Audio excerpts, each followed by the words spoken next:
Hello प्यारे बच्चों, आपके सामने ये 3 क्वेश्चन दिए गए हैं बच्चों। और ये क्वेश्चन बच्चों के द्वारा पूछे गए हैं। तो वन बाय वन अपन इन सभी क्वेश्चनों को डिस्कस करते हैं। तो फ्रेंड, मेरा नाम गगन बंसल और बच्चे हमें जीवी सर के नाम से बोलते हैं। तो बच्चों, पहले क्वेश्चन जो है वो जेई एडवांस 2014 में आया हुआ क्वेश्चन है बच्चों। और क्वेश्चन की भाषा लैंग्वेज क्या है बच्चों? क्वेश्चन आपसे कह रहा है कि माना कि एक एन है और ये जो एन का मान है बच्चों, ये एन एक पूर्णांक नंबर है और 2 या 2 से बड़ा इसका एन का मान है। एक वृत्त पर एन विभिन्न बिंदुओं लेकर उन बिंदुओं के प्रत्येक युग्म को रेखाखंडों से जोड़े। तो बच्चों, अपन से पहले क्वेश्चन का जब अपन सॉल्यूशन देखें तो पहले क्वेश्चन का सॉल्यूशन ऑप्शन से बोला गया है बच्चों कि अपने पास क्या है बच्चों, एन विभिन्न पॉइंट यानी एन विभिन्न बिंदु एक वृत्त पर स्थित है। तो बच्चों, ये वृत्त बनाया अपन ने और वृत्त पे यहाँ पे कितने बिंदु हैं? एन बिंदु है। ठीक है बच्चों, तो ये एन बिंदु है, एन बिंदु। तो बच्चों, अपन से दे रहा है कि वृत्त पर एन विभिन्न बिंदुओं को लेकर उन बिंदुओं के प्रत्येक युग्म को रेखाखंड से जोड़े। तो बच्चों, अपन को रेखाखंड से जोड़ना है। तो बच्चों, एक रेखाखंड बनाने के लिए यानी रेखाखंड बनाने के लिए रेखाखंड बनाने के लिए कम से कम 2 बिंदुओं की आवश्यकता होती है। 2 बिंदुओं की आवश्यकता होती है। ठीक है बच्चों, ये तो अपन जानते हैं कि एक रेखा का समीकरण लिखना है तो कितना बिंदु चाहिए अपन को? कम से कम 2 बिंदु अपन को चाहिए। तो बच्चों, अपन रेखाखंड ये अपन को पता लग गया। आगे बढ़ते हैं। आगे भाषा क्या दे रखी है बच्चों? आगे की भाषा है इन रेखाखंडों में से आसन बिंदुओं को जोड़ने वाले प्रत्येक रेखाखंड को नीले रंग से। तो बच्चों, आसन बिंदु जैसे मान लो मैंने यहाँ से स्टार्ट किया तो आसन बिंदु क्या होगा कि ये इसको इससे जोड़ा 1, ऐसे 2, ऐसे 3, 4, 5, 6, 7, 8। तो बच्चों, ऐसे ये जो है ये क्या कहलाएंगे? इनके आसन रेखाखंड। और इसको अपन ने किस रंग से दिया है? नीले रंग से। तो समझ में आया बच्चों? तो इसका मतलब जो नीले रंग के जो रेखाखंड होंगे यानी नीले रंग के रेखाखंड। तो बच्चों, नीले रंग के रेखाखंड से क्या बनेगा अपन को? तो बच्चों, ये देखो एक पॉलीगन बन रहा है। तो ये पॉलीगन की साइड बन गई। तो ये बन गई पॉलीगन की साइड। ठीक है बच्चों, तो नीले रंग के रेखाखंड है तो नीले रंग के रेखाखंड से अपन को क्या बन गई? पॉलीगन की साइड। तो ऐसे कितने नीले रंग खींचेंगे? तो कितनी साइड है बच्चों? अपन को क्वेश्चन में एन विभिन्न बिंदु है तो एन विभिन्न बिंदुओं से एन पॉलीगन की क्या बन गई बच्चों? साइड बन गई। ये बात समझ में आया? फिर उसके बाद बोला है बच्चों कि नीले रंग से तथा अन्य रेखाखंड को लाल रंग से। तो बच्चों, अन्य रेखाखंड का मतलब ये होता है अन्य कोई, जैसे इसको इसके साथ, इसको इसके साथ, इसको इसके साथ। तो अन्य बाकी बच्चे जो भी रेखाखंड है। तो इसका मतलब बच्चों, लाल रंग के रेखाखंड जो होंगे, लाल रंग के रेखाखंड वो बच्चों पॉलीगन के विकर्ण बनेंगे, डायगोनल बनेंगे। तो बच्चों, डायगोनल बनाने के लिए कम से कम कितने बिंदुओं की आवश्यकता होती है? 2 बिंदुओं की।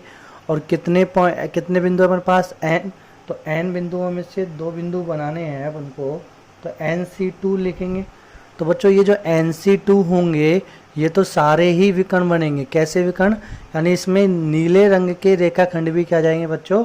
इसके अंदर इंक्लूड हो जाएंगे। लेकिन अपन को तो केवल विकर्ण निकालने हैं तो NC2 में से क्या घटा देंगे बच्चों? N घटा देंगे तो ये आ जाएगा लाल रंग के रेखाखंड। अब बच्चों, प्रश्न अनुसार अपन को क्या दे रखा है? प्रश्न अनुसार बच्चों अपन को दिया हुआ है कि NC2 minus N equal to किसके? एन के, तो बच्चों एन सी टू, एन उधर चल जाएगा तो 2n हो जाएगा। अब बच्चों इसको जब अपन सोल्व करेंगे तो एन सी टू को अपन सोल्व करेंगे तो क्या लिखेंगे बच्चों, एन, तो इसको 2 बार घटाएंगे बच्चों, एन एन माइनस 1, ठीक है बच्चों, और यहाँ लिखेंगे 2 इज इक्वल टू 2n। तो बच्चों ये हो जाएगा अपने पास N square minus N is equal to 4n, ठीक है प्यारे बच्चों। तो यहाँ से कितना हो जाएगा बच्चों, ये उधर चला जाएगा तो एन स्क्वायर माइनस के 5n इज इक्वल टू 0, तो n minus 5 is equal to 0। इसका मतलब n का एक मान तो 0 आएगा और एक n का मान कितना जाएगा, 5 आ जाएगा। तो n का मान 0 तो हो ही नहीं सकता क्योंकि उसने n की वैल्यू कितने से दे रखी है, क्वेश्चन में n की वैल्यू 2 या 2 से बड़ी दे रखी है। तो बच्चों समझ में आया, पता है अपना आंसर क्या जाएगा, 5 इसका आंसर हो जाएगा। ठीक है प्यारे बच्चों, पहला क्वेश्चन आपको समझ में आया। दूसरा क्वेश्चन बच्चों देखो, वेब जेई 2012 में पूछा गया क्वेश्चन है और इसमें बच्चों अपन से क्या पूछा है, P बटे Q का अनुपात पूछा है और बच्चों P की वैल्यू क्या है। तो बच्चों क्वेश्चन नंबर 2 का जो सॉल्यूशन है आपके सामने, P की वैल्यू, तो बच्चों P की वैल्यू को जो अपन ओपन करेंगे तो समीशन को 0 से लेके 5 तो ओपन करना है, तो कितना जाएगा 0, R की वैल्यू 1 रखेंगे तो बच्चों कितना जाएगा 2, R की वैल्यू 3 रखेंगे तो बच्चों कितना जाएगा, R की वैल्यू 1 2 रखेंगे तो 4, 3 रखेंगे तो 6, 4 रखेंगे तो 8 और 5 रखेंगे तो 10। तो बच्चों ये आ गई वैल्यू। अब बच्चों देखो ये C0 C2 C4 C6 C8 इसकी वैल्यू कहाँ से निकालनी है अपन को, इसकी वैल्यू ये वाले क्वेश्चन से अपन को, मतलब ये वाली इन्फॉर्मेशन से अपन को निकालनी है बच्चों। तो बच्चों 1 प्लस एक्स की पावर 10 इज इक्वल टू ये दे रखा है अपन को। अब यहाँ बच्चों अपन को C की वैल्यू जो है, C का कोफिशिएंट कितना दे रखा है इस वाले में, C का कोफिशिएंट यानी C का गुणांक अपन को 1 दे रखा है, लेकिन यहाँ पे C का गुणांक कितना दे रखा है, x की पावर r। तो बच्चों अपन को x का मान क्या रखना पड़ेगा, 1 रखना पड़ेगा। तो बच्चों x का मान जब अपन 1 रखेंगे तो 1 प्लस 1 कितना हो जाएगा 2।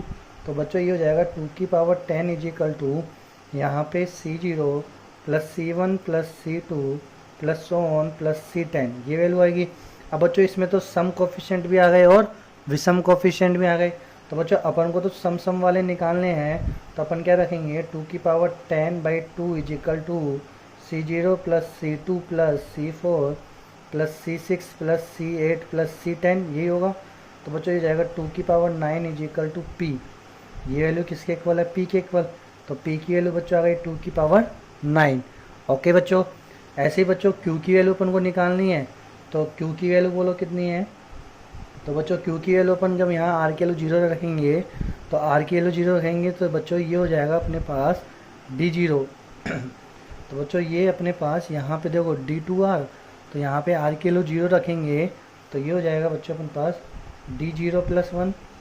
फिर बच्चों अपन R की वैल्यू 1 रखेंगे तो ये बच्चों अपने पास हो जाएगा T2 प्लस 1 प्लस, फिर बच्चों अपन इसमें R की वैल्यू रखेंगे, R की वैल्यू R की वैल्यू 3 रखेंगे तो बच्चों ये अपने पास हो जाएगा D6 प्लस 1 प्लस।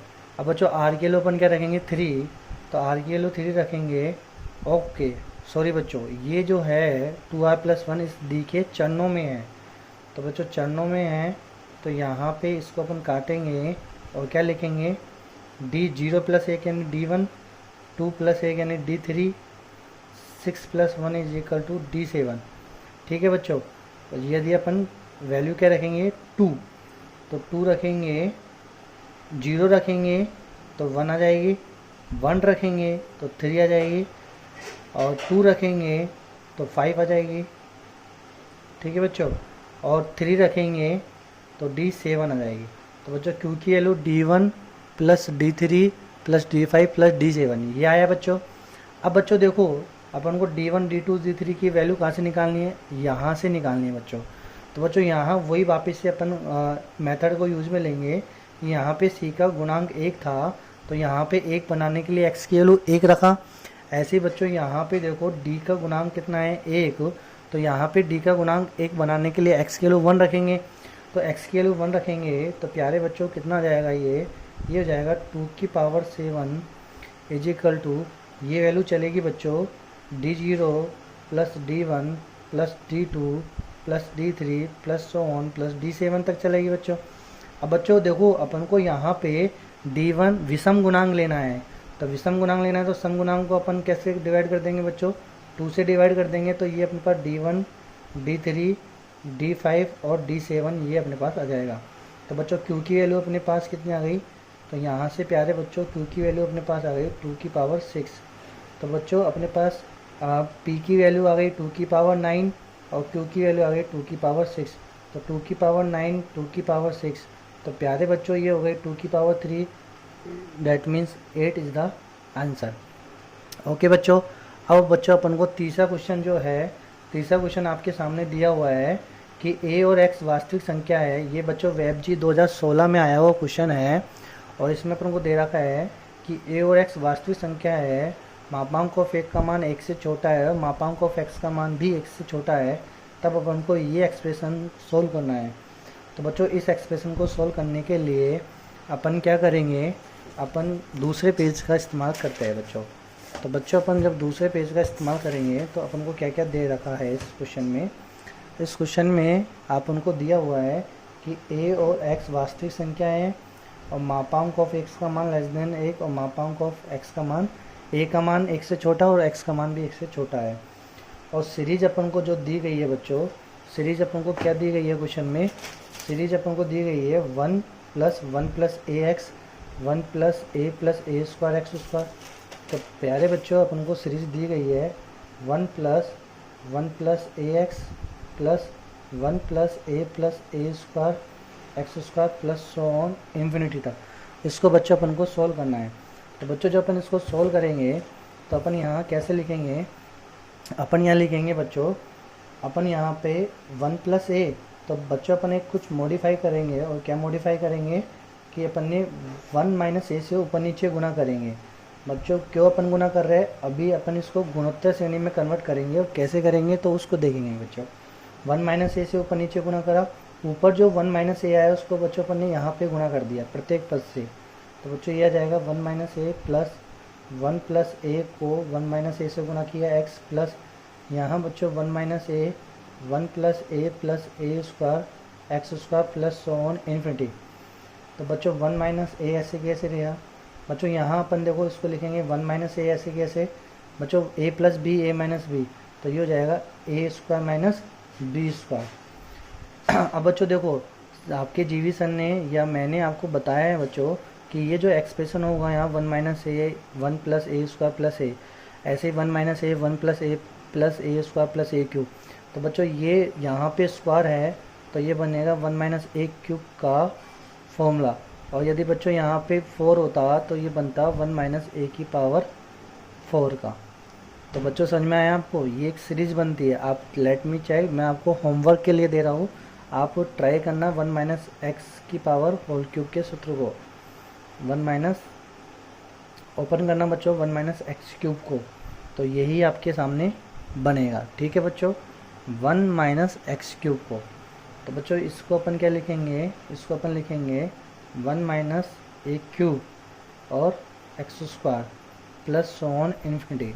तो बच्चों 1/1 माइनस ए, यहाँ अपन बच्चों क्या बन जाएगा, ये यहाँ पे अपन कॉमन ले लेंगे, ये 1 ये आ जाएगा बच्चों plus x square plus so on infinity. और यहाँ ए जब अपन ने लिया ये वाली सीरीज तो माइनस, तो क्या हो जाएगा बच्चों A plus A square X plus A cube X square plus so on infinity. ये बन गए बच्चों। बच्चों देखो ये गुणोत्तर श्रेणी बन गई जिसका प्रथम पद है 1 और सार्व अनुपात जो बच्चों इसका है x। ऐसे बच्चों ये भी गुणोत्तर श्रेणी बन गई, इसका प्रथम पद तो है a, प्रथम पद बच्चों इसका कितना है, प्रथम पद है a, और बच्चों इसका सार्व अनुपात, प्यारे बच्चों इसका सार्व अनुपात r बराबर कितना हो जाएगा, इसका सार्व अनुपात हो जाएगा ax। ठीक है बच्चों, इसका सार्व अनुपात हो जाएगा ax। अब बच्चों यहाँ पे देखो ये जो x है यानी ये जो सार्व अनुपात है ये क्वेश्चन में दे रखा है 1 से छोटा। ये जो सार्व अनुपात a और x भी 1 से छोटा है तो बच्चों ax भी क्या होगा 1 से छोटा। तो बच्चों सर ने आपको बताया है कि एक अनंत एक गुणोत्तर श्रेणी है और वो गुणोत्तर श्रेणी कैसी है, अनंत। तो अनंत गुणोत्तर श्रेणी के पदों का योगफल, तो अनंत पदों के गुणोत्तर श्रेणी के योगफल का सूत्र होता है बच्चों a/1 - r। ठीक है बच्चों, ये अपन जानते हैं। तो ये वाला फॉर्मूला अपन लगाएंगे बच्चों इसमें। तो यहाँ पे प्रथम पद कितना है, a1 - r कितना है बच्चों, x, तो ये हो जाएगा माइनस। यहाँ पे प्रथम पद कितना है बच्चों, a1 - और सारण पद कितना है बच्चों, ax, ये लगा देंगे। तो बच्चों 1/1 - a, यहाँ पे बच्चों क्या क्या कॉमन आ रहा है, 1 - x और 1 - ax, एलसीएम ले लिया। तो ये बच्चों ये हो जाएगा 1 - ax माइनस ए से अपन जब इसको गुना करेंगे तो ए हो जाएगा, और माइनस ए एक्स तो प्लस के ए एक्स, तो ए एक्स से ए एक्स कट जाएगा, 1 - ए से 1 - ए कट गया। तो बच्चों इसका आंसर आ गया 1 - एक्स और 1 - A X. Okay, have a good day बच्चे, बाय।